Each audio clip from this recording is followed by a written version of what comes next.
اعوذ باللہ من الشیطان الرجیم بسم اللہ الرحمن الرحیم یومئذ یتبعون الداعی لا عوج له وخشعت الاصوات للرحمن فلا تسمع الا ہمسا۔ یہ سورہ طٰہٰ کی آیت نمبر 108 ہے، 108۔ اور ترجمہ اس آیت کا یہ ہے کہ اور اس روز یہ سارے کے سارے لوگ پکارنے والے کے پیچھے پیچھے چپ چاپ چلے آئیں گے، کوئی بھی کجی نہ ہوگی، اور آوازیں دب جائیں گی رحمان کے سامنے، اور تم صرف بہت ہلکی سی آہٹ سنو گے۔ یہاں پر قرآن پاک کی اس آیت کے اندر قیامت کے عظیم ہولناک منظر کو بیان کیا گیا ہے، جس روز سب کانپ رہے ہوں گے اور اللہ کے خوف سے تھر تھری لوگوں پر طاری ہوگی، ایک لرزہ طاری ہوگا۔ اس سے پہلے کی جو آیتیں بیان کی گئی تھیں ان کے اندر بھی قیامت کے منظر کو کھینچا گیا تھا کہ کس طرح اللہ رب العزت اس پورے کائنات کے نظام کو درہم برہم کر دے گا، اور یہ زمین ویسی نہ رہے گی جیسے کہ پہلے تھی، اور یہ زمین بالکل سپاٹ کر دی جائے گی۔ اور اس کے بعد اب یہاں پر جو الفاظ آئے ہیں کہ یومئذ، اس دن کی بات ہے، یعنی اس روز جب یہ قیامت برپا ہوگی، جب سور پھونکا جائے گا۔ تو سور دو طرح سے پھونکے جائیں گے، دو بار پھونکے جائیں گے۔ ایک تو سور اس وقت پھونکا جائے گا جب یہ کائنات کا پورا نظام درہم برہم کرنا ہوگا، اللہ نے جو یہ دنیا بنائی ہے، جو سجائی ہے، اس کو ختم کرنا ہوگا۔ پہاڑ روئی کے گالوں کی طریقے سے اڑتے ہوئے پھریں گے، اور سب پورا نظام ختم ہو جائے گا، ساری زندگیاں ختم ہو جائیں گی، کچھ بھی باقی نہیں رہے گا۔ اس کے بعد جو دوسرا سور پھونکا جائے گا، اس سور کے پھونکنے کے بعد سارے کے سارے لوگ زندہ ہو کر اپنے رب کے سامنے حاضر ہونے لگیں گے۔ اب آدم علیہ السلام سے لے کر اور قیامت تک جتنے بھی لوگ ہیں، انسان اور جنات، سب کے سب، سارے کے سارے اب وہ اللہ کے سامنے کھڑے ہوں گے۔ یہاں پر جو الداعیہ مراد ہے کہ یتبعون الداعیہ، کہ وہ پیچھے پیچھے چل رہے ہوں گے پکارنے والے کے، جس نے ان کو آواز لگائی ہے۔ یہ الداعی سے مراد کیا ہے؟ مفسرین نے بیان کیا ہے کہ یہاں پر الداعیہ سے جو مراد ہے وہ حضرت اسرافیل علیہ السلام ہے، کیونکہ وہ جب سور پھونکیں گے تو یہ ایک آواز ہوگی کہ اے لوگو اٹھو، اور ان کے اندر جو بوسیدہ جو پڑی ہوئی ہڈیاں ہیں ان کو آواز دی جا رہی ہیں، جو گوشت کے ٹکڑے ہیں ان کو آواز دی جا رہی ہیں، جو خاک میں رل مل گئے ہیں ان کو آواز دی جا رہی ہیں، اور اللہ کے حکم سے اب سب ایک قالب اختیار کر لیں گے، جسم اختیار کر لیں گے، اور دوبارہ ان کو زندگی عطا کر دی جائے گی، اور یہ زندگی اب اللہ رب العزت کے سامنے یہ سب رواں دواں ہوں گے۔ اب جو یہ لوگ مرنے کے بعد دوبارہ کھڑے ہو گئے ہیں، مرنے کے بعد دوبارہ زندہ ہوئے ہیں، اور اب وہ اپنے سر پر سے اپنی خاک کو جھاڑ رہے ہیں اور چاروں طرف دیکھ رہے ہیں، اور حیرت کے عالم میں ہیں کہ ہم کہاں آ گئے، اور انہیں یقین ہو گیا کہ ارے یہ تو وہی دن تھا جس کا ہم سے وعدہ کیا گیا تھا، یہ تو انبیاء کرام بیان کرتے رہتے تھے، یہی تو واقعہ تھا جس کو لوگ بیان کرتے تھے، مومنین بیان کرتے تھے، نیک لوگ صالحین بیان کرتے تھے، قیامت کی ہمیں یاد دلاتے تھے کہ تمہیں مرنا ہے اور اللہ کے سامنے کھڑا ہونا ہے، اور اب ہماری تو موت ہو گئی، اب ہم یہاں اللہ کے سامنے کھڑے ہونے جا رہے ہیں۔ اب فرمایا گیا کہ لا عوج لہ، اب ان کے اندر کوئی ٹیڑھ پن باقی نہیں ہے، کوئی اکڑ فوں باقی نہیں ہے، کوئی غرہ غرور باقی نہیں ہے، اب کوئی ضد اور ہٹ دھرمی باقی نہیں، وہ سب ختم ہو گیا، وہ سب رخصت ہو گیا، وہ جو کچھ تھا وہ اسی دنیا کے اندر تھا۔ اب جہاں پر وہ کھڑے ہوئے ہیں مرنے کے بعد، وہ دنیا دار الجزا ہے، وہ بدلہ دینے کی جگہ ہے، وہ دار العمل نہیں ہے، کام کرنے کی جگہ نہیں ہے، وہ بدلہ پانے کی جگہ ہے۔ وہ دن ہوگا جس دن لوگوں کو رزلٹ دیا جائے گا، وہ دن ہوگا جس دن لوگوں کو ان کا انجام بتایا جائے گا کہ تم نے کیا کیا، اب اس کا مزہ لو، تم نے اچھا کیا یا برا کیا۔ فَمَن يَعْمَلْ مِثْقَالَ ذَرَّةٍ خَيْرًا يَرَهُ، اگر کسی آدمی نے ایک رائی کے دانے کے برابر بھی نیکی کا کام کیا ہوگا تو آج وہ اس کو دیکھ لے گا۔ وَمَن يَعْمَلْ مِثْقَالَ ذَرَّةٍ شَرًّا يَرَهُ، اور اگر کسی نے ایک رائی کے دانے کے برابر بھی برا کام کیا ہوگا تو آج وہ اس کا مزہ پا لے گا، آج وہ اس کو دیکھ لے گا۔ اب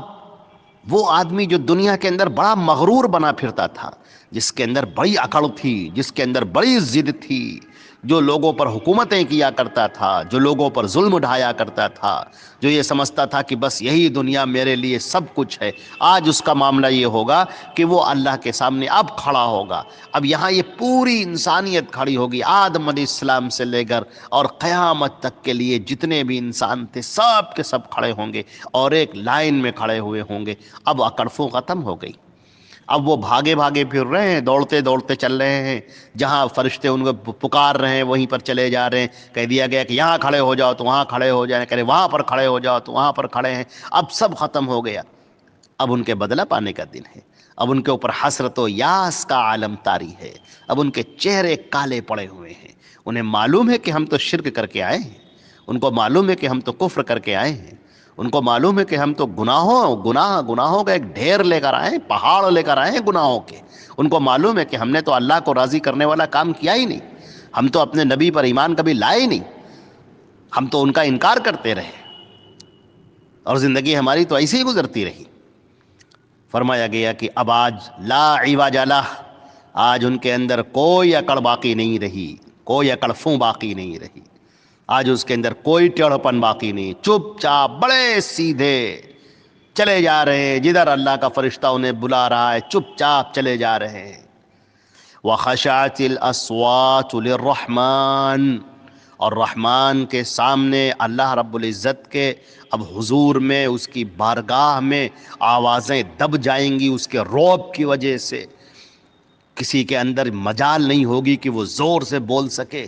گھبراہٹ کا یہ، رعب کا یہ عالم طاری ہوگا کہ آوازیں بالکل پھسپھسی سی نکلیں گی، وہ کچھ بولنا چاہیں گے تو آوازیں نہیں نکل رہی ہوں گی۔ فلا تسمع الا ہمسا، اور جب تم سنو گے تو بس بالکل چپکے سے کہی ہوئی بات جیسی بات، جیسے پھسپھسا کے کوئی بات کہہ دی جائے اور آہستہ سے کوئی بات کہہ دی جائے، بس اس طرح سے تم باتیں سنو گے۔ یہ اس روز رعب کا عالم ہے،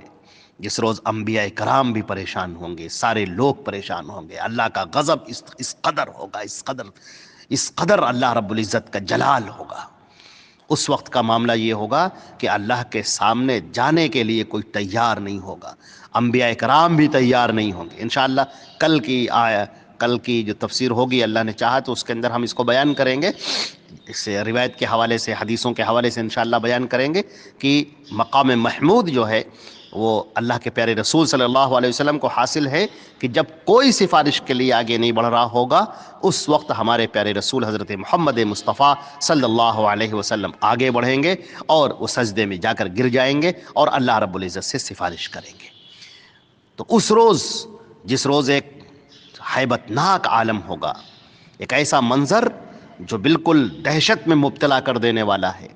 اور کسی کی آواز نہیں نکل رہی ہے، مارے خوف کے اور مارے رعب کے، اس دن سے ڈرو لوگو، اس دن کا خوف کھاؤ۔ قرآن پاک نے اس منظر کو یہاں پر کھینچ دیا ہے، قرآن پاک نے اس منظر کو یہاں پر بیان کر دیا ہے۔ اس سے سبق کیوں نہیں لیتے؟ یہ دنیا دار العمل ہے اور وہ دنیا دار الجزا ہے۔ دار العمل کے اندر دار الجزا نہیں ہے، یہ دار العمل ہے، یہاں انسان عمل کرے، اللہ رب العزت کی توحید کو اختیار کرے، اللہ کے پیارے رسول حضرت محمد مصطفیٰ صلی اللہ علیہ وسلم جو شریعت لے کر آئے ہیں اس پر عمل کرے، ان کی نبوت کا، ان کے رسالت کا اقرار کرے، اللہ کی وحدانیت کا اقرار، حضرت محمد مصطفیٰ صلی اللہ علیہ وسلم کے رسالت کا اقرار، اور اس کے بعد شریعت پر عمل کرنا، وہ شریعت جو حضرت محمد مصطفیٰ صلی اللہ علیہ وسلم نبی آخر الزماں جو لے کر آئے ہیں اس کو ماننا، اس کو تسلیم کرنا، اس پر عمل کرنا، یہ دنیا دار العمل ہے۔ اور ڈرو اس وقت سے کہ جب قیامت قائم ہو جائے گی اور انسان زندہ ہو کر اللہ کے سامنے کھڑے ہوں گے، اور اس وقت کا یہ عالم ہوگا ایک مہیب عالم، ایک خوفناک عالم، ایک دہشت کا عالم، کوئی کسی کا پرسان حال نہ ہوگا، سب گھبراہٹ اور نفسا نفسی کے عالم میں ہوں گے۔ اس وقت جو چیز کام آئے گی تمہارے، یہ تمہارا اللہ کے اوپر یقین، نبوت کے اوپر یقین، اللہ کے رسول کا اقرار، شریعت پر عمل، اللہ سے محبت، اس سے استغفار، اس کا تقوی، نیکیاں، یہ سب کام آئیں گی۔ یہاں پر مومنین اطمینان میں ہوں گے، سکون میں ہوں گے، اللہ رب العزت کا جو عرش ہے اس کے سائے میں ہوں گے، اور اللہ رب العزت مومنین کو انتہائی سایہ عطا فرمائے گا اور ان کو پریشانیوں سے نجات دے گا. لیکن یہ اسی دنیا میں کرنا ہے. ایسا نہ ہو کہ شیطان مردود ہمارے سامنے غفلتوں کے پردے ڈالے رہے اور ہم اسی دنیا میں مست رہیں اور اپنی دنیا کی زندگی کو ہم ضائع کر دیں، اور اس کے بعد جب مرنے کا ہمارے پاس میں وقت آ جائے تو ہم دیکھیں کہ ہم تو خالی ہاتھ یہاں سے جا رہے ہیں، ہم تو گناہوں کا بوجھ لاد کے یہاں پر جا رہے ہیں. اللہ رب العزت ہمارے اور آپ کا خاتمہ ایمان پر فرمائے اور نیک اعمال کرنے کی توفیق عطا فرمائے. والسلام علیکم ورحمۃ اللہ وبرکاتہ.